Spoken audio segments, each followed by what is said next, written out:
Hello बच्चों, चलिए प्रश्न को पढ़ते हैं। एक मनुष्य दाढ़ी बनाने के लिए अवतल दर्पण का प्रयोग करता है। दर्पण दर्पण को अपने चेहरे से 25 सेंटीमीटर की दूरी पर रखने से वो चेहरे का 1.4 गुना प्रतिबिंब पाता है। तो दर्पण की फोकस दूरी निकालें, अर्थात हमें दर्पण की फोकस दूरी निकालनी है। तो सर्वप्रथम हम प्रश्न के मुख्य उदाहरण लिखते हैं जिसका हम प्रश्न को हल करने में उपयोग करेंगे।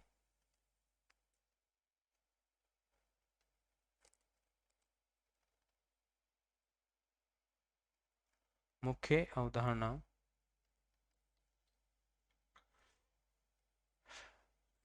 हम मुख्य उदाहरण में लिखेंगे कि मनुष्य दाढ़ी बनाने के लिए अवतल दर्पण का प्रयोग कर रहा है। तो दाढ़ी बनाने के लिए अवतल दर्पण का प्रयोग करता है। अवतल दर्पण का प्रयोग करता है का प्रयोग करता है। तो तो उसका प्रतिबिंब सीधा बन सीधा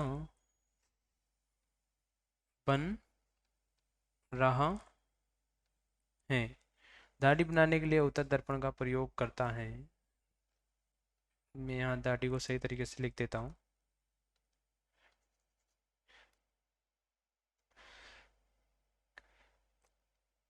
दाढ़ी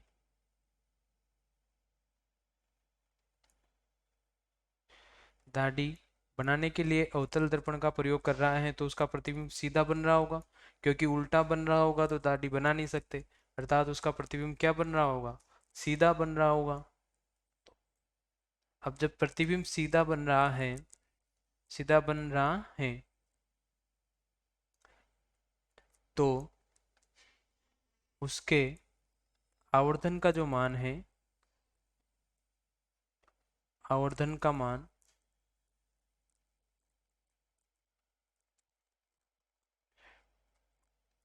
धनात्मक होगा। धनात्मक होगा। तो धनात्मक होगा तो m बराबर क्या हो जाएगा? तो m बराबर 1.4 गुना दिया हुआ है, और चूंकि प्रतिबिंब कैसा बन रहा है? सीधा।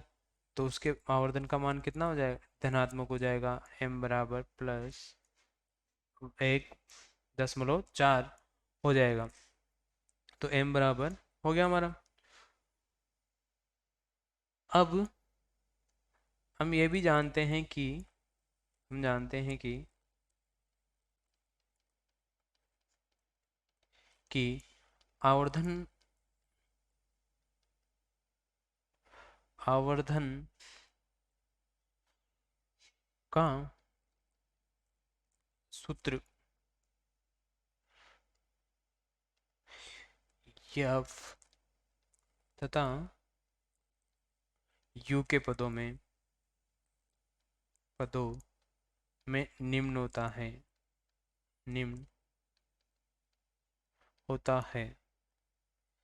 जो m बराबर होता है वो होता है f upon f minus u। ठीक है। अब हमारे पास m का वैल्यू है आवर्धन का, अब वो भी धनात्मक है, हमने अवधारणा में लिखा है। तथा दर्पण की चेहरे से दूरी दी हुई है, हम लिख लेते हैं दिया है। दर्पण की चेहरे से दूरी दी हुई है, अर्थात हमें क्या दिया हुआ है? u दिया हुआ है। u बराबर दर्पण की चेहरे से दूरी, दर्पण की चेहरे से दूरी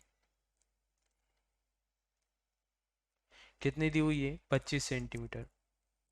अब चूंकि वो दर्पण में देख रहा है तो वो दर्पण के सामने की तरफ होगा, यानी बाईं तरफ होगा। तो उस u का मान क्या आ जाएगा? ऋणात्मक आ जाएगा। और हमें क्या ज्ञात करना है? फोकस दूरी अर्थात हमें यफ ज्ञात करना है। अब हमारे पास एम का मान है, एम का मान है, और ये वाला जो अवधारणा में लिखा था, और यू का मान भी है। तो क्या हम यफ ज्ञात कर सकते हैं क्या इनकी सहायता से? हाँ, मान रख के यफ ज्ञात कर सकते हैं। तो हम जब एम का इस फॉर्मूले में मान रखेंगे तो हमारे पास आएगा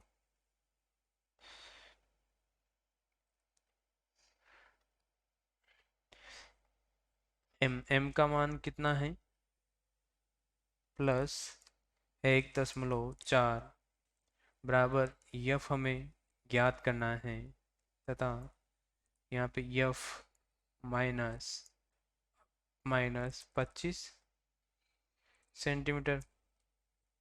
ठीक है, तो हमारा हो जाएगा 1.4 इंटू, ये माइनस माइनस यहाँ प्लस हो जाएगा तो यफ प्लस 25 आएगा, जब इधर से इधर मल्टीप्लाई होगा तो यहाँ आ जाएगा यफ प्लस 25 बराबर यफ। जब इसको आगे हल करेंगे तो हम आएगा 1.4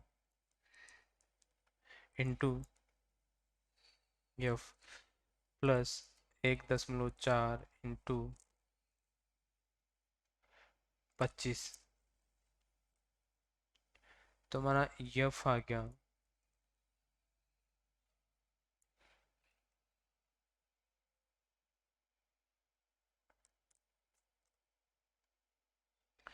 अब इसको हल करेंगे हम, तो जो यफ है ये इधर आएगा, ये वाला यफ इधर आएगा तो हो जाएगा 1.4 इंटू यफ माइनस का यफ, और ये इधर जाएंगे तो ये हो जाएंगे माइनस के 1.4 इंटू 25। जब हम इसको हल करेंगे तो यहाँ से यफ कॉमन आ जाएगा, तथा 1.4 माइनस 1 बराबर, जब हम इसको गुणा करेंगे तो हमारे पास आएगा 35।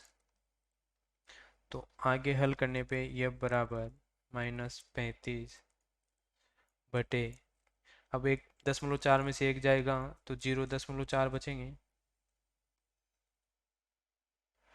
तो दशमलव उठाएंगे तो यहाँ पे 0 लगाएंगे और फिर हल करेंगे तो ये बराबर हमारे पास आएगा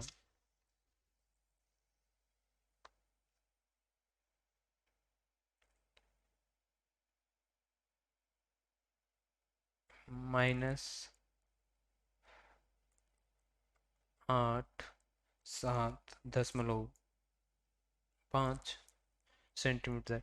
अर्थात हमसे अवतल दर्पण का फोकस दूरी पूछी थी। अब हम जानते हैं कि अवतल दर्पण की फोकस दूरी ऋणात्मक होती है, तो हमारे पास ऋणात्मक मान आया, और फोकस दूरी का मान कितना आया, 87.5 सेंटीमीटर। अर्थात हमारे प्रश्न का उत्तर हो जाएगा।